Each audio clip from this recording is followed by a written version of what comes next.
Mr. Silent Channel. Kabanata 471 hanggang 475. Pagpatay sa reception. 0491. Nais din nilang magbukas ng mga sinehan sa Europa, kumuha ng mga sinehan, at bumuo ng mga high-end na shopping mall. Ang dalawang higanti, sina Escalade at Brewer, ang pinakamakapangyarihang magkasosyo sa kasalukuyan. Kung maaari silang makipagtulungan sa amin, pagkatapos ay papasok kami hanggat ang mga pondo ay nasa lugar sa merkado ng Europa, walang malalaking problema, at ang gobyerno at mga kamara ng komersyo ay magiging maayos. Ngunit kung sasamantalahin ng mga Europeo ang pagkakataon, mahihirapan tayong pumasok muli sa pamilihang ito. Pagkatapos ng lahat, ang bahagi ng merkado sa Europa ay palaging matatag. Walang natira. Talagang may kakayahan ng failure group. Bakit sinasabi ng may apelyidong Zhang na ang dalawang kumpanya, ang Escalade at Brewer, ay dapat tumingin sa kanilang mga mukha? Hindi pa rin lubos na naiintindihan ni Ye Fan. Napabuntong hininga si Su Qingzhou, kung 3 taon na ang nakalipas, maaaring hindi ito ang nangyari, ngunit sa nakalipas na 3 taon, ang Ferrier Group ay nakakuha ng ilang European entertainment company. Mayroon silang malaking bilang ng mga entertainment star at aktor, ang kontrata sa ekonomiya ng artist. Sa makatuwid, sa panig ng Europa, ang dalawang kumpanya na dapat isaalang-alang ng Escalade at Brewer na magtulungan, bilang karagdagan sa pagkakaroon ng malakas na pondo, kung mayroon silang sapat na mga mapagkukunan ng pagganap, kung gayon ang promosyon at pamamahagi ay sasakupan ang higit pang mga pakinabang. Tumango si Ye Fan, "Oh, paano na ang asawa ko?" Mukhang napaka-confident nila. Bumantong hininga si Su Qingzhou, ininom ang champagne sa kanyang kamay, at sinabing determinado at may kumpiyansa, kahit na ang Ferrier Group ay may mga mapagkukunan, hindi lahat ng European star ay naruroon. Mamaya lang ako sa pamilya O. Isang hakbang pa, mahahanap ko ang mga mapagkukunang pang-aliw na ito mula sa iba pang mga kumpanya ng entertainment, hindi pa banggitin na sa panahon ng globalisasyon, makakahanap din ako ng mga kumpanya ng entertainment mula sa buong mundo upang makipagtulungan. At saka, ang cocktail party ngayong gabi ay kasama lang ang Escalade at Brewer, hindi ito isang formal na pulong sa trabaho. Kung ganyan ang sinabi nila, aaminin ko talo ako, at hindi ako makakarating sa kinatatayuan ko ngayon. Napangiti si Ye Fan, asawa, sa tingin ko, si Oh Ji-yun lang iyon. Mukhang isang rich second generation ng rice bucket, at kapag sinabi mo ang plano mo kina Mr. Escalade at Mr. Brewer, tiyak na pipiliin kanila. Napakurap si Su Qingzhou, may tiwala din ako, ngunit hindi dapat maliitin ang impluwensya ng Ferrier Group. Kung ikukumpara sa kanila, wala tayong anumang bentahe ngayon, kaya kailangan pa rin nating harapin ito ng mabuti. Sinabi ni Ye Fan, tingnan mo, asawa ko, umaasa ang mga tao sa mga koneksyon para magnegosyo doon, o dapat din tayong pumunta sa rutang ito. Ipapakilala kita sa ilang mga kakilala, at pagkatapos. Nang hindi na hinintay si Ye Fan pagkatapos magsalita, nagkamali ang mga mata ni Su Qingzhou, pinandilatan niya ito at sinabing, sa tingin mo ba hindi ko magagawa ito?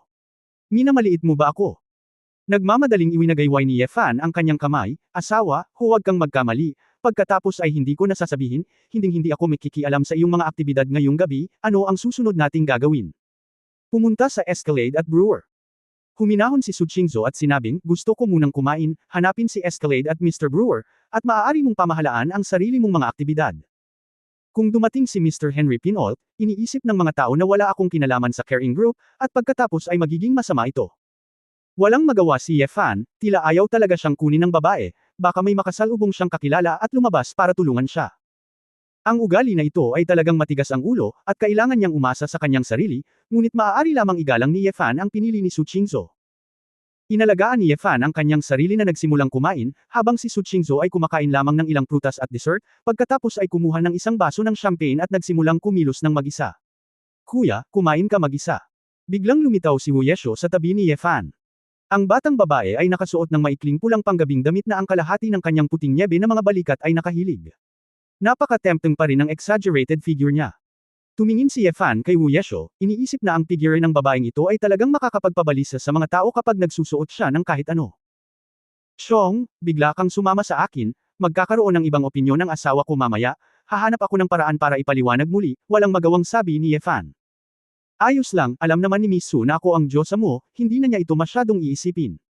Naramdaman ni Wu Yekang na masyadong nalinlang si Su Qingzhou.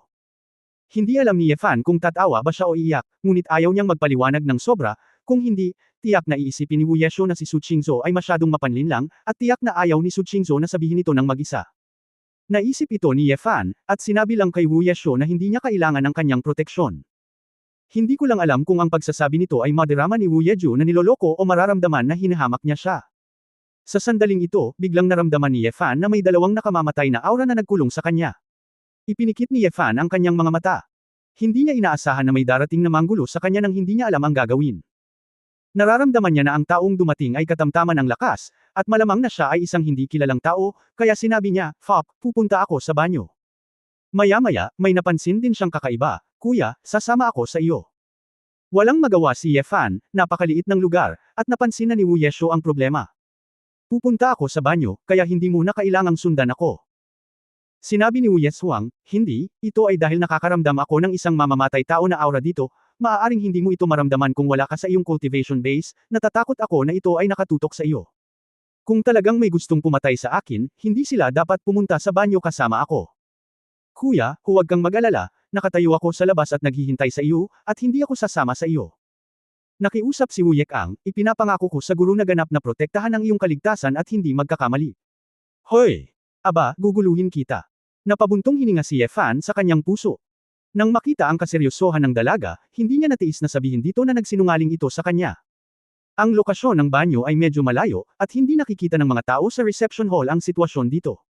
Dumating sina Yefan at Wu Yejen sa banyo, pumasok si Yefan para pumunta sa banyo, at nanatili sa labas si Wu Yejen. Walang tao sa banyo. Iihi na sana si Yefan nang mapansin niyang naglakad na ang dalawang killer patungo sa banyo na nagpapanggap na walang pakialam.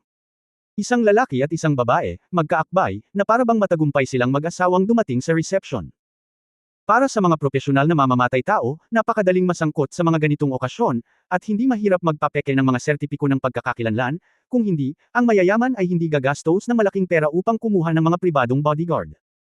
Nagtataka rin si Yefan sa sandaling ito, kung sino ang gustong pumatay sa kanya, at makatwiran na nagretiro na siya, sa pagkakataong ito ay hindi masyadong mataas ang profile, at hindi man lang siya naimbitahan sa SciTech conference.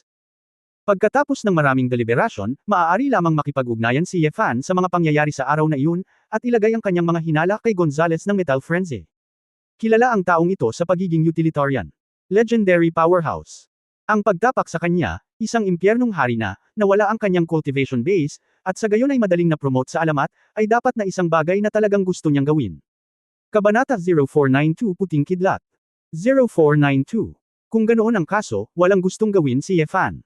Dahil gusto niyang magpadala ng susubok sa kanya, nagpatuloy na lang siya sa pagpapanggap hanggang sa huli, para hindi magbago. Sa oras na iyon, si Gonzales ang mangguna at tuturuan siya ng leksyon. Kung hindi, mararamdaman ni Yefan na nawala ang kanyang pagkakakilanlan kapag nagsimula siya sa mga subordinate ng lalaking iyon. Sa sandaling subukan mo ito, ipinapakita mo ang iyong mga paa. Kaya ba ako ay isang tulala? Bulong ni Yefan sa kanyang puso. Siyempre, naniniwala rin si Yefan sa lakas ni Wu Yesho, kaya dalawang ordinaryong mamamatay tao, si Wu Yesho ay dapat na madaling makitungo sa kanila. Nasa pintuan ng banyo ang lalaki at babae, tila hindi sinasadyang magkahiwalay, pumunta ang lalaki sa banyo ng mga lalaki, at ang babae ay pumunta sa banyo ng mga babae. At sa sandaling gumawa ng isang hakbang na tulad nito, ang dalawa sa kanila ay nagkataong nasa isang double team na posisyon upang i-lock si Wu Yesho. Sunod-sunod, biglang bumaril ang dalawa, at may lumabas na pocket dagger na may malamig na liwanag sa kanilang mga kamay. Nakahanda na si Wu Yekang, malamig siyang bamantong hininga, mabilis na gumalaw patagilid ang kanyang figure, umiiwas sa mga punyal ng dalawa, at kasabay nito, isang mabilis na paikot-ikot na sipa ang sumipa sa punyal mula sa kamay ng lalaking pumatay. Nang makita ito, ang isa pang babaeng killer ay nahuli ng kutsilyo mula sa likod, at kinuha ang likod ng leeg ni Wu Yejen. Si Wu Yesho ay hindi tumalikod, sumipa pabalik, at isang mahabang binti ang aktwal na nakakumpleto ng 180 degree na mataas na sipa, na sinipa muli ang sondang ng babaeng pumatay. Ang babaeng pumatay ay tila hindi inaasahan na ang katawan ni Wu Yekang ay maaaring gumawa ng ganoong labis na pag-atake, at ang kanyang mga mata ay puno ng pagkabigla. Hindi niya alam na noong si Wu Yesho ay inampun ni Asmodeus, siya ay may background sa pamilyang Fusang Aikido, at siya ay nagmula sa isang ninja family at nakatanggap ng ilang elementarya na pagsasanay sa ninja. Hindi sinayang ni Asmodeus ang mga pakinabang ng pamilya ni Wu Yesho, at nagbalangkas ng isang espesyal na ruta ng pagsasanay para sa disipulong ito, na kinabibilangan ng Aikido, Ninjutsu, at Assassination. Ang koordinasyon at flexibility ng katawan na ito ay eksakto kung ano ang nakuha niya mula sa kanyang pagsasanay sa ninja mula noong siya ay bata pa. Sinamantala ng lalaking killer ang puwang at sinubukang magmadaling pumasok sa banyo para salakayin si Yefan. Ngunit si Wu Yesho ay sumipa, ang mataas na takong sa kanyang mga paa ay tumama lamang sa likod ng ulo ng pumatay, at ang mga takong ay tumusok sa ulo ng mamamatay. Siyempre, hindi ito paminsan-minsan. Ang kasanayan ni Wu Yesho ay maaaring ganap na makontrol ang dalas ng pag-ikot at anggulo ng mga matataas na takong pagkatapos nilang lumipad palabas. Kasabay nito, inabot ni Wu Yeshang ang dagger na kanyang sinipa sa hangin, at pinaputukan ng punyal gamit ang kanyang backhand. Path. Dati. Makagalaw ang babaeng killer, tinusok ng kutsilyo sa noo, at parang patay na. Gusto mong pumatay sa ganitong uri ng lakas. Para kang namamatay. Iba talaga ang ekspresyon ni Wu Yek ang kumpara noong kasama niya si Fan. Ito ay nagyayelo at nanlalamig, tulad ng isang nagyayelong espada. Matapos patayin ang mga tao, napakaayos ni Wu Yeshu na kumuha ng karatula na paglilinis, at inilagay ito sa pintuan. Sa isang kisap mata, kinaladkad ng dalaga ang dalawang bangkay, tig-isa sa bawat kamay, papunta sa toilet room para sa mga may kapansanan sa banyo ng mga lalaki. Ilagay ang isa sa mga dumudugong port ng dalawang tao sa banyo at ang isa pa sa drain para maiwasan ang pagdaloy ng dugo. Kung tungkol sa ilang dugo sa lupa, mabilis itong pinunasan ni Wu Yek ang gamit ang toilet paper towel, at karaniwang hindi ito makita. Gamit ang sinulid na sutla na nap unit mula sa damit at gumamit ng mga espesyal na pamamaraan para i-lock ang pinto sa pagitan ng mga palikuran, hindi malalaman ng mga tao sa labas na may dalawang bangkay sa loob ng maikling panahon. Anong kaguluhan? Pinanood ni Yefan ang batang babae na humarap sa dalawang pumatay at sa dalawang bangkay sa loob ng wala pang 2 minuto, at tumanggaw ng may kasiyahan. Chong, mukhang hindi ka itinuro ng palpak na multo, napakahusay mong ginawa, nakangiting sabi ni Yefan. Nagpout si Wu Ye, Kuya, paano ko masasabi na ako ang ikasyam na pumatay sa mundo? Huwag mo akong masyadong isipin. Oh, oo, nakalimutan ko, ang kapatid kong si Chuer ay isa ng superstar sa Killer World, natatawang sabi ni Yefan. Chuanger. Lumiwanag ang mga mata ni Wu Yechu, gusto ko ang pangalang ito, kapatid, maaari mo akong tawaging Chuer sa hinaharap. Nakita ni Yefan na biglang naging masigla at kaaya-aya muli si Wu Yeshu, at hindi niya naiwasang maramdaman na ang kombinasyon ng isang malamig at sexing killer at isang cute na kapatid na babae sa tabi ng bahay ay talagang hindi mapaglabanan sa alindog ng batang ito. Okay, sure, lumabas tayo, sabi ni Yefan. Oo. Matamis na ngumiti si Wu Yeshu, ang kanyang malalaking mata ay nagiging crescent moon. Lumabas ang dalawa sa banyo, tinanggal ang karatulang panlinis, at naghanda na bumalik sa banquet hall sa pamamagitan ng koridor. May isang tagalinis ng hotel sa harap, na nagtutulak ng isang naglilinis na kotse, at tila hindi ito espesyal. Gayunpaman, napansin ni Yefan na ang cultivation ng cleaner ay mas malakas kaysa kay Wu Yeshu. Ang impormasyong ito ay nakuha sa pamamagitan ng karanasan at instinct ni Yefan. Sa pagkakataong ito lang, dahil kakaharap lang ni Wu Yeshu sa dalawang mamamatay tao, naisip niyang ayos lang, kaya medyo nakahinga siya ng maluwag, at mas mahina ang kanyang cultivation, kaya hindi niya napansin na ang naglilinis na lumalapit ay isang master. Sa wakas ay naunawaan ni Yefan kung bakit mahina ang dalawang pumatay. Sila ay kanyang kumpi sa lahat, para lamang hayaang mapahinga ni Wu Yeshu ang kanyang pagbabantay. Ang tunay na assassin ay ang mas malinis na ito. Sa pagkakataong ito, tinatayang siya lang ang gumawa ng hakbang. Bulong ni Yefan sa kanyang puso, ngunit hindi siya nagmamadali, at nagpatuloy sa paglalakad kasama si Wu Yeshu na nakikipag-chat at tumatawa. Nais din niyang makita kung nag-react si Wu Yeshu, gayunpaman, si Yefan mismo ay hindi makakaramdam ng anumang panganib. Nang siya ay dumaan sa tagapaglinis, ang lalaki ay agad na sumambulat ng isang tunay na espiritual na enerhiya na magagamit lamang sa panahon ng pagsasanay. Ang isang kaliwang kamay ay kumaway patungo sa baywang at tiyan ni Yefan, at ang isa namang kanang kamay ay dumulas mula sa kotse. Sa ilalim ng isang basahan, naglabas siya ng 3 talam na tinak ng hukbo. Ang magkakaugnay na pagkilos na ito ay ilang 10 bahagi lamang ng 1 segundo, at mas malala pa ito kaysa sa reaksyon ni Wu Yejian ngayon lang. Napabuntong hininga si Yefan sa kanyang puso, tila kulang pa si Wu Yeshu. Siya ay bata at madaling malinlang, iniisip na pagkatapos ng pagpaslang ngayon, ang mga tao ay hindi darating sa ikalawang pag-ikot ng ganoon kaga. Siyempre, ang lahat ng iniisip ni Yefan ay sandali lamang. Nang si Yefan ay kikilos na mismo, bigla niyang naramdaman ng isang biglaang anino na dumaan sa kanyang harapan. Maulap na gabi. Namangha si Yefan nang makitang sa sandaling matuklasan ni Wu Yeshu na ang tagalinis ay papatayin na, ang kanyang katawan ay naging isang marahas na gumagalaw na anino, na nagmula sa kanyang kanang bahagi patungo sa kaliwang bahagi ni Yefan. Ang bilis ng paggalaw ng dalaga ay napakabilis kaya hindi ito makita ni Yefan ng malinaw, at kahit na malabo niyang makita na may parang puting ginto na enerhiya na dumadaloy sa kanyang katawan na parang electric current. Parang naging puting kidlat ang dalaga. Bang! Sinuntok ni Wu Yeshu ng suntok ang dibdib ng pumatay, ngunit hindi gumanti ang lalaki. Akala niya ay magtatagumpay siya, pero ayaw niyang makuryent ang dibdib niya. Sa isang putok, ang lalaki ay sumalpok sa naglilinis na sasakyan, at ang mga buto sa kanyang dibdib ay lumubog, at hindi niya alam kung ilang tadyang ang nabali.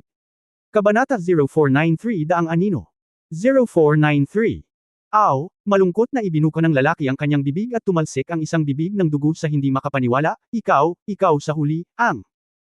Hindi naintindihan ng tao kung paano nakagalaw si Wu Yeshu sa sobrang bilis. Mula sa reaksyon hanggang sa pagbaril, ito ay halos hindi makatao. Jenner, you. Hindi rin maintindihan ni Yefan, ang bilis ni Wu Yeju ay nakakaramdam na siya ng kaunting stress. Ngayon lang, si Yefan ay naglakas loob lamang na sabihin na halos hindi niya ito mahuli, ngunit maaaring hindi niya ito mahuli. Siyempre, ang kapangyarihan ni Wu Yechun ay mahirap pa ring magdulot ng malaking pinsala sa lakas ni Yefan. Ngunit para sa killer na Natamba, dumanas siya ng malaking kawalan, at hindi niya inaasahan na magre-react si Wu Yeshu. Gayunpaman, mukhang hindi maganda ang pakiramdam ni Wu Yeshu. Namutla ang dalaga at naglabas ng ninja dart na nakatago sa kanyang damit. Sinamantala ang pinsala ng pumatay, pinalamutian niya ang isang bola ng totoong enerhiya, at ang ninja dart ay bumaril sa lalamunan ng pumatay. Ang mamamatay tao na ito, na ang cultivation base ay talagang mas mataas ng bahagya kaysa kay Wu Yeshu, namatay sa lugar na hindi maipaliwanag, nang hindi pinapahinga ang kanyang mga mata. Natagpuan ni Yefan na hindi tama ang katawan ni Wu Yekang, tinulungan niya ang babae at sumimangot, "Wu, ikaw ay..." "Kuya, wala akong pakialam, ipapadala ko ang katawan na ito sa storage room," sabi ni Wu Yekang. "Daan." Binigyan ni Yefan si Wu Yeshang ng pulso, pagkatapos ay hinawakan ng 2 beses ang kalamnan ng braso ng batang babae, at same time na sinabi, "Sabi mo pa rin okay lang. Ngayon ka lang ba naglagay ng maraming pasanin sa iyong katawan? Ikaw hindi mo kayang tiisin ang napakabilis na paggalaw ngayon. Buti na lang at hindi nasira ang meridian mo, pero nasira ang muscles mo, pero delikado na ito." Nagulat si Wu Yeswang kay Yefan, "Brother, nahanap mo ba?" Napabuntong hininga si Yefan, "Kahit hindi ako nag-cultivate, nandoon pa rin ang aking mga medikal na kasanayan at pag-unawa sa cultivation." "Oh." Mahinang ibinaba ni Wu Yeswang ang kanyang ulo, "Nagmamadali din ako, at wala nang ibang paraan. Kung hindi ko ito gagawin, huli na para itigil ang pagpaslang sa kanya." Siyempre naiintindihan ni Yefan ang iniisip ng dalaga, ngunit hindi rin niya inaasahan na may paraan talaga si Wu Yejian para pigilan siya. Gayunpaman, nakita rin niya ang mahika ng Diyos ang ito. Tila, mayroon pa siyang hindi kilalang sikreto. "Ilagay muna siya sa storage room, para hindi matuklasan mamaya," sabi ni Yefan, hila-hila ang bangkay ng mamamatay tao patungo sa isang maliit na silid sa tabi ng sari-sari. Matapos linisin ang eksena, hinailan ni Yefan si Wu Yeshu sa isang maliit na balkonahe sa ikalawang palapag na walang tao. "Jenner, sabihin mo sa akin, paano mo naabot ang bilis na iyong natamo?" Same time na tanong ni Yefan, "Kung tama ang pagkakaalala ko, malamang na walang ganoong kakaibang kasanayan si Asmodeus, tama ba?" Hindi mapakali si Wu Yeshu, "Kuya, huwag mong sabihin sa guro kung ano ang nangyari ngayon, okay?" "Bakit?" "Dahil sinabi ng guro na bawal akong gumamit ng Undead Shadows, ipaalam sa guro, tiyak na parurusahan niya akong humarap sa pader at pinag-isipan ito, naaawan na," sabi ni Wu Yeshu. Daang anino. Napapikit si Yefan, "Ito ba ang pangalan ng paraan ng paggalaw na ito? Ito ay binigay sa akin ng guro. Sa totoo lang, hindi ko alam kung ano yun." Maikling ipinaliwanag ni Wu Yeshu, alam ni Yefan ang buong kwento. Ito ay lumabas na si Wu Yeshu ay patuloy na inaapi sa panahon ng pagsasanay laban sa Asmodeus, at siya ay naiinip at ayaw, umabot sa isang sukdulan. Hindi ko alam kung bakit, ngunit naramdaman ni Wu Yeshu na parang may kuryenteng damaloy sa kanyang katawan. Ang kanyang bilis ay biglang bumilis sa puntong hindi siya makapaniwala, at nasugatan si Asmodeus gamit ang isang palad. Alam mo, noong panahong iyon, si Wu Yeshu ay 15 taong gulang pa lamang, at ang kanyang paglilinang ay hindi pa umabot sa antas ng pagsasanay sa katawan. Makatuwirang sabihin na imposibleng masaktan si Asmodeus, na isa na sa pinakamahusay na pumatay sa mundo noong panahong iyon. Gayunpaman, pagkatapos ng isang suntok na iyon, damyugo si Wu Yeshu mula sa kanyang katawan, at siya ay nasugatan ng higit sa kalahating buwan bago siya tuluyang gumaling. Simula noon, mahigpit na ipinagbawal ni Asmodeus si Wu Yeshu na gamitin ang kakaibang kakayahan na ito, dahil pakiramdam niya ay maaaring magkaroon ng napakasamang epekto ang kakayahang ito kay Wu Yeshu, at mayroon itong malubhang epekto sa katawan. Ang susi ay wala silang paraan upang malaman kung ang kakayahang ito ay isang kakayahan o isang kakaibang talento. Upang maging ligtas, ang hindi paggamit ng 100 Shadows ay ang pinakamakatwirang diskarte. Sinabi din ng guru na ang pasanin ni Bai Ying sa katawan ay masyadong malaki, at hindi ito kayang tiisin ng aking katawan. Maliban kung maabot ko ang great perfection of body refinement, hindi ako maaaring makipagsapalaran. Nanghihinayang sinabi ni Wu Yekang, "Sa kasamaang palad, hindi ko alam kung gaano katagal. Saka ko lang maaabot ang dakilang kasakdalan. Sa tingin ko, kung magagamit ko si Bai Ying sa gusto ko balang araw, dapat magkaroon ako ng pagkakataon na malampasan ang guro." Humph, nagpout si Yefan, "Ito ay higit pa sa lampasan ng palpak na multo, ang suntok na iyon ngayon lang, baka hindi ko ito kayanin." "Ah." Kakaibang kumurap si Wu Yekang, "Kuya, hindi ka ba wala sa cultivation? Normal lang na hindi ka makahabol." "Ah." Ngumisi si Yefan at sinabing, "Anyway, napakalakas talaga nito, kaya sasabihin ko na lang. Halika, pahinga ka ng mabuti ngayon, lahat ng kalamnan mo ay pilit, at kung gusto mo akong protektahan, magpalat ka ng iba, di ba? Ako mismo ang nagsimula." Bagamat labis na nanlumos si Wu Yekang, alam niya na ang sinabi ni Yefan ay totoo, kaya tumanggaw siya ng masunurin. Kung ganoon, bro, huwag mong ipaalam sa aking guro, sabihin mo lang na nasugatan ako sa labanan. Medyo natatakot pa rin si Wu Yeshuo sa kanyang mahigpit na guro. Ngumiti si Ye Fan at tumango, naiintindihan mo, kahit na maglakas loob siyang sisihin ka, tutulungan kitang harangan ito. Pagkatapos ay ngumiti si Wu Yeshuo ng matamis, oo, ngayon ay mayroon akong kapatid na magpo-protekta sa akin. Sabi pagkatapos noon, biglang niyakap ni Wu Yeshuo ang leeg ni Ye Fan at hinalikan ang mukha ni Ye Fan.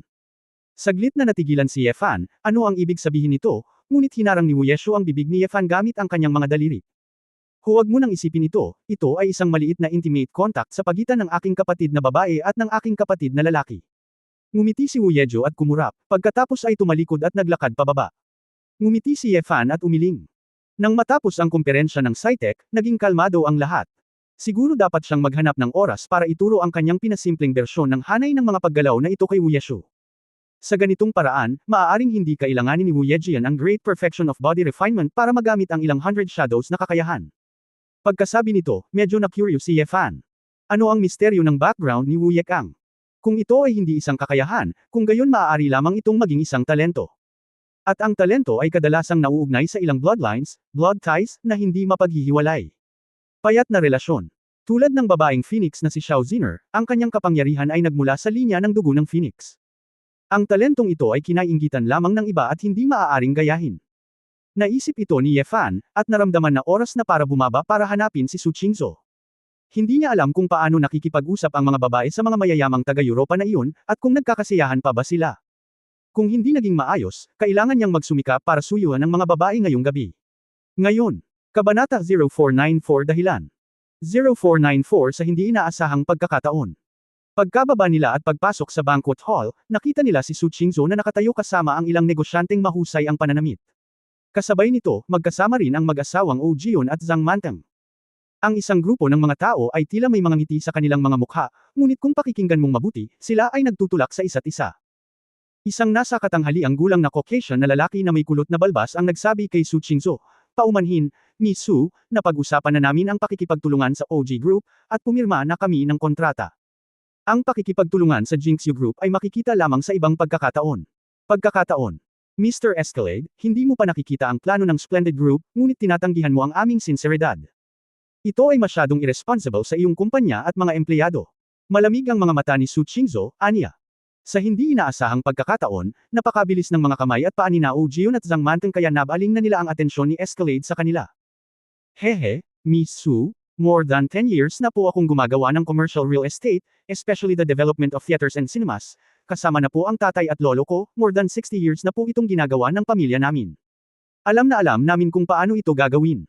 Operasyon, kaya sa katunayan, karamihan sa mga plano sa pagpaplano at publisidad ay magkatulad, at walang gaanong pagkakaiba sa pagitan ng nakikita at hindi nakikita ang iyong plano. Mukhang kontento si Escalade. Hindi sumang-ayon si Su Qingzhou, sa palagay ko ang iyong pahayag, Mr. Escalade, ay napaka-irresponsible, na nagpapakita na nagsimula kang tumahak sa isang kampante na ruta. Dahilan kung bakit kailangang maghanap ng pakikipagtulungan ang iyong kumpanya sa Escalade sa mga umuusbong na kumpanya sa ating mga umuunlad na bansa. Hindi mo ba nais na mapupuksa ang kasalukuyang stagnant na tubig at pabute ng sigla ng European market? Kung pipiliin mo ang OG dahil lamang sa paglahok ng Ferrier Group, sa tingin ko ito ay walang pinagkaiba sa pagsusugal, at hindi ito isang innovation at enterprising approach. Malamig at mayabang na sinabi ni Oh Jion, sabi ko. Su Qingzhou, masyado kang mayabang, paano mo malalaman na ang plano namin ay talagang hindi kasing ganda ng sa iyo? Talaga bang hindi maihahambing ang talent team ng kumpanya namin? Ikaw ba ay mula sa Splendid Group? Huwag mong kunin si Mr. Escalade bilang isang leko na walang alam. Mas alam ni Mr. Escalade kaysa sa iyo. Humble lang siya at walang pakialam sa iyo. Oo, napangiti din si Zhang Manteng, nakikita kita ngayon, hindi mo kayang matalo, kaya hindi makatwiran, lahat ng tao ay may katayuan, kawili-wili ka ba? Si Su Qingzhou ay walang ekspresyon, hawak lang ang wine glass, bahagyang humigpit ang kanyang mga daliri, at sinabing, I don't want to spend more time with you guys, I just want to ask Mr. Escalade, you really don't regret it, don't watch it. Plano ng kumpanya namin. Escalades. Puno rin ng pagmamataas ang mga mata, at tumawa siya, Miss Su, nilinaw ko na, alam ko kung anong uri ng mga kasosyo ang kailangan ng aming kumpanya. Okay, lumingon si Su Qingzhou sa pagtingin sa gilid ng isa pang nasa katanghaliang gulang na lalaki na nakasuot ng makulay na suit, na may malaking likod, at medyo retro na hitsura, Mr. Brewer, pareho ba ang ideya ng kumpanya mo sa Escalade? Kinusot-kusot ni Brewer ang mga mata at parang nag-aalangan. Nagmamadaling sinabi ni Oh Jion. Mr. Brewer, kakakilala lang namin kahapon, at masaya kaming nag-chat. Sa loob ng 5 taon, hindi bababa sa 100% ng Europa ang nasa hinaharap. 30 high-end na shopping mall brand ang makokontrol namin ng malumanay na ngumiti si Brewer. Mr. O, maganda ang usapan namin, pero hindi pa ako nakakapagdesisyon. Ang mga mata ni Su Qingzhou ay kumislap, at sinabi niya, Mr. Brewer, kung ikaw pa rin kung walang desisyon na ginawa, nangangahulugan ito na ang kanilang plano ay hindi makakapagbigay sa iyo ng 100%. Kung mayroon kang oras, maaari naming pag-usapan ng malalim ang tungkol sa mga prospect at plano ng kooperasyon sa susunod na araw o dalawa. Nakinig si Brewer, nag-alinlangan, at sinabing, Miss Su, isantabi muna natin. May gusto akong itanong sa'yo. Anong tanong? Ang iyong Splendid Group ay maaaring hindi mas masama kaysa sa OG at Ferrier Group sa mga tuntunin ng kapital, ngunit wala kang pundasyon dito, at wala kang direktang mapagkukunang magagamit. Ano ba ang dahilan kung bakit ka kumpiyansa na basta mag-usap tayo, pipiliin natin ang iyong Splendid Group? Sa madaling salita, maaari mo bang ibuod ng maikli, ano ang mga pangunahing bentahe ng iyong Splendid Group? Kung ito ay makapagpapakilo sa aking puso, maaari tayong gumawa ng appointment at magkita bukas at sa makalawa, sabi ni Brewer. Natahimik si Su Qingzhou, na parang hindi niya alam kung paano sasagutin ng biglaan. Sa gilid, tumawa si Oh Ji-yun at sinabing, Bu Mr. Roll, pinahirapan mo si Mr. Su sa tanong na ito. Halatang wala siyang advantage. Tahimik na nakamasid si Ye Fan mula sa likuran, makinig, gusto rin niyang malaman, kung walang tulong si Su Qingzhou, hindi ipinakilala niya ang kanyang mga personal na koneksyon at kung ano ang gusto niyang umasa upang makagawa ng pangalan para sa kanyang sarili sa overseas market. Biglang itinaas ni Su Qingzhou ang kanyang kaliwang kamay, inilagay ito sa kanyang puso, at may kumpiyansang sinabi, ako si Su Qingzhou, ang pinakamalaki. Ang mga pakinabang. Agad na tumahimik ang mga tao, tumawa sina Oh Ji-yun at Zhang Mantang, nakasimangot si Escalade, ngunit mukhang interesado si Brewer. Bakit? Tanong ni Brewer. Mahinahong sinabi ni Su Qingzhou, naniniwala ako na bago tayo magkita, alam na ninyong dalawa ang pag-unlad ng ating Jinxiu Group sa nakalipas na ilang taon, at dapat din ninyong maunawaan na ang aking pagkakakilanlan dito, at hindi sila pareho. Iminuwestre ni Su Qingzhou si Oh Ji-yun, at sinabing, talo lang si Mr. O. Tumakas siya sa Europa at gustong humingi ng tulong, na nagpapakitang wala man lang siyang lakas ng loob na harapin ako ng direkta. Ay Su Qingzhou ay dumating dito, ay isang tagumpay ng pagkubkob, hindi ko kailangan ng tulong ng sinuman, pumunta lang ako upang makahanap ng tagumpay kasama ako. Baka walang makikipagtulungan sa akin at medyo bumagal ang tagumpay ko, pero ganoon din ang resulta. Sa isang mahusay na negosyo, maaaring hindi alam ng mga pinuno kung paano magbenta ng mga produkto, kung paano madaig ang mga teknikal na aspeto, o kung paano pag-usapan ang tungkol sa negosyo, ngunit dapat talaga nilang maunawaan kung paano maging isang panalo. Hindi ang mga talunan na tumakas. Napakalaki lang ng mundong ito, saan ka makakatakas sa huli. Ang tanging resulta ay ang masisipa sa larong ito. Oh Ji-yuns. Namula ang mukha nang marinig niya ito, Su Qingzhou. Stop talking nonsense here. Hindi ako tumakas. Nandito kami para makipagtulungan kay OJ, at natural na darating ang lahat. Ngunit hindi siya pinansin ni Su Qingzhou, at sa halip ay nagtanong, Mr. Brewer, magandang dahilan ba ito? Brewer. Tumawa, iniunat ang kanyang kamay at sinabing, Miss Su, ang iyong panloob na sarili ay mas maganda kaysa sa iyong hitsura. Hayaang kumilos ang aking puso, hihilingin ko sa aking katulong na makipag-ugnay sa iyong kumpanya para sa isang tiyak na oras ng negosasyon. Bahagyang gumalaw ang bibig ni Su Qingzhou, at nakipagkamay siya kay Brewer. Nagngangalit si Oh Ji-yun sa galit, ngunit sinabi ito ni Brewer, hindi sila maaaring magpataw ng mga hadlang, para hindi madismaya si Brewer. Sa oras na ito, may nakita si Escalade, na nagpapakita ng pagtataka. Kabanata 0495 Thunder Beast. 0495. Mr. Rebson. Nagmamadaling ngumiti si Escalade at humakbang para salubungin siya, hindi ko inaasahan na pupunta ka sa reception na ito. Oh, ito ang iyong magandang anak, Miss Barbara. Isang lalaking nasa katanghaliang gulang na nakasuot ng striped suit at isang matipunong lalaki na nasa edad 40 o 50s ang lumilitaw na nakasuot ng brown lens na salamin at may kantab na buhok. Ang mga kamay ng lalaki ay natatakpan ng lahat ng uri ng malalaking singsing na brilyante at batong pangalahas, at may mga string ng beeswax, pulang sandalwood, at mga pulse heiress na agarwood sa kanyang mga palso. Sa paglalakad sa reception hall na ito, halos lahat ng makakakita sa kanya ay magalang na tumingin sa kanya. Maraming tao ang gustong lumapit sa kanya, ngunit medyo natakot at nag-aalangan. Hawak ng lalaki ang isang mabilog na blonde at asul ang mata na babae, na kung tutuusin ay nasa 20s lang ang edad, ngunit medyo sexy ang mga facial features nito, nakasuot ng dilaw na low-cut evening dress, na may mga string ng sparkling crystals na nakasabit dito. Kwintas na brilyante. Nang marinig ni Escalade na tinatawag sila, hindi man lang siya nilingan ni Rebson, bagkus ay, Ngumiti si Barbara at kumaway, hello, ikaw ba si Escalade? Bagamat siya ay isang elder, halatang hindi sineseryoso ni Barbara ang Escalade na ito. Nagmamadaling ngumiti si Escalade at tuwang-tuwang sinabi, "Oo, ako si Escalade. Talagang ikinararangal ko na kilala pa rin ako ni Miss Barbara." Nagtanong si Ojion sa mahinang boses, "Honey, sino itong Rebson at Barbara?" Medyo kinakabahan si Zhang Manteng sa sandaling iyon, at sinabi sa mahinang boses, "Hindi mo pa nga kilala si Mr. Rebson. Hindi mo ba narinig ang Leiji Chemical?" Ano? Nagulat si Ojion, siya ay isang war madman, ang kulog na kilala bilang Thunder Beast. Kinusot ni Brewer ang kanyang mga mata at nakinig. Matapos ang pag-uusap ng dalawang katabi, ngumiti siya, "Oo, siya si Thunder Beast, Mr. Rebson, sa ibabaw ay boss siya ni Reggie, isa sa nangungunang tatlong industrial na negosyo sa Europa. Gayunpaman, isa siya sa nangungunang tatlong nagbebenta ng armas sa mundo, na sinasabing walang armas na hindi niya makukuha, at ang kalidad ng kanyang mga armas ay ang una sa mundo. Sa harap ng kanyang kaharian ng armas, ang Reggie Chemical ay isang maliit na bahagi lamang. Na si Barbara ang kanyang hiyas, at ang tanging lugar kung saan malambot ang puso ni Rebson, kaya walang sino man ang maglakas loob na hindi bigyan ng mukha si Barbara. Parehong mapatla sina Oh Jion at Zhang Manteng. Para sa kanila, ang gayong karakter ay masyadong hindi maaabot. Ang mismong nagbebenta ng armas ay isang simbolo ng katayuan at background, dahil wala kang katayuan o background, at ang mga pangunahing kapangyarihan sa mundo ay hindi. Kung pinahihintulutan kang bumili at magbenta ng mga armas kahit saan, hindi ka papansinin ng pabrika ng armas.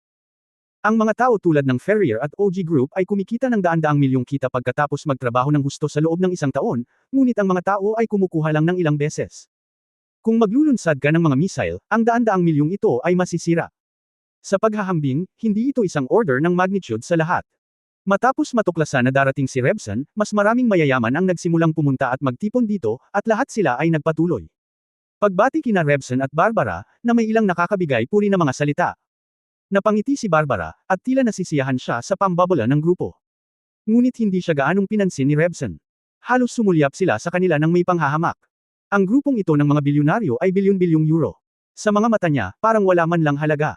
Mga nagbebenta ng armas, mayroon ba kayong anumang koneksyon sa negosyo sa kanila? Si Su Qingzhou ay labis na naguguluhan at tinanong si Brewer sa tabi niya, "Mr. Brewer, bakit sila magpapabor kay Rebson?" Nagkibit-balikat si Brewer at nakangiting sinabi, "Miss Su, napakababaw pa rin ng karanasan mo sa lugar na ito. Hindi lang nagbebenta ng armas ang mga nagbebenta ng armas. Direktang nakakaapekto ang mga ito sa pang-ekonomiyang konteksto ng mundo, dahil ang kanilang mga armas ang susi sa paglulunsad ng digmaan. Kung walang armas, hindi tayo makakalaban. Ang bawat negosyante sa banquet hall dito, ang kanilang negosyo ay nakakalat sa buong mundo, at sa anumang rehiyon, kapag ang isang digmaan ay nakipaglaban, maaari itong maging isang malaking krisis sa ekonomiya, at maaari rin itong maging isang malaking pagkakataon. Ang isang armed oligarch tulad ni Rebson ay maaaring magsagawa ng isang tiyak na impluwensya sa mga ekonomiya ng lahat ng bahagi ng mundo sa pamamagitan ng kanyang sarili, at siya ay may sariling mga koneksyon sa Kongreso ng Magnesium at mga parliamento ng mga pangunahing bansa sa Europa. Ang isang karakter na tulad niya ay may mga mapagkukunan na hindi na masusukat ng pera. Natigilan si Su Qingzhou, kaya nga. Kung gayon Mr. Brewer, bakit hindi ka umakyat at batiin si Rebson? Nandito ka, at maaari kang ituring na medyo mataas ang ranggo na mayamang tao.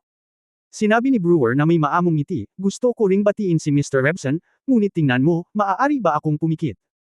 At ngayon lang umakyat si Escalade para kumustahin, "Nakita mo ba si Rebson na nag-aalaga sa kanya? Sa level namin, malaki pa rin ang gap kay Rebson. Maliban kung maaari nating sakupin ang higit sa 50% ng bahagi ng merkado sa Europa, kung hindi, hindi tayo titingnan ni Rebson." Ngunit sa sandaling ito, si Rebson doon na nakahawak kay Barbara, biglang naglakad papunta kay Brewer.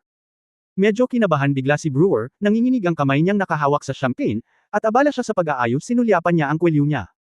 Ang 12-12 ng pares ng mga mata na naruroon ay pawang nag-aalala sa mga galaw ni Rebson. Sa katunayan, sa katayuan ni Rebson, napakalaking bagay kung papayag na pumunta sa naturang pagtanggap ng asosasyon ng negosyo. "Hehe, Lei. Mr. Buson, ikinararangal ko." Naisip ni Brewer na narito si Rebson para hanapin siya, at inabot niya ito para makipagkamay. Gayunpaman, direktang lumagpas sa kanya si Rebson at naglakad sa harap ni Su Qingzhou, pagkatapos ay ibinaba niya ang kanyang ulo, at sa kanyang walang ekspresyon na mukha, biglang gumalaw ang mga sulok ng kanyang bibig at ngumisi siya. "This should be Miss Su. I'm fortunate to see you in Paris. I'm Rebson. Here, it's me. Barbara, my daughter."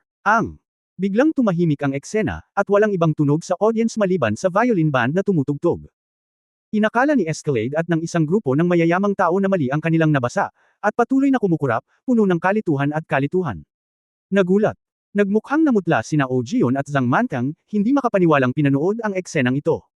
Walang oras si Brewer upang pamahalaan ang kanyang nakakahiyang sitwasyon, at ang kanyang panga ay nahulog sa lupa sa gulat. Ang mag-amang Rebson, na walang pakialam sa mga mayayaman at sikat sa audience, ay talagang nagkusa na lumapit sa batang negosyanteng ito na nanggaling sa malayong silangan, at magalang na bumati. Hindi lang ang grupong ito ng mga tao ang nalito, si Su Qingzhou ay nalilito rin, siya ay likas na nakipagkamay kina Rebson at Barbara. Sa kabutihang palad, mayroon siyang isang malakas na psikolohikal na kalidad, at siya ay mabilis na kumalma, na nagsasabi, Mr. Rebson, tila unang beses tayong magkita, kilala mo ba ako? Tumango si Rebson, bagaman ito ang unang pagkakataon, ngunit narinig ko na ito dati. Miss Su, maaari ba akong magkaroon ng karangalan na imbitahan ka at ang iyong partner na lalaki na mag-chat sa balkonahe? Sabi ni Rebson, nakatingin kay Ye Fan sa likod ni Su Qingzhou na may malalim na kahulugan. Biglang nagising si Su Qingzhou at lumingon sa lalaking may mahinang ngiti sa kanyang mukha. Pagtatapos ng kabanatang ito. For more videos, please like, share and subscribe.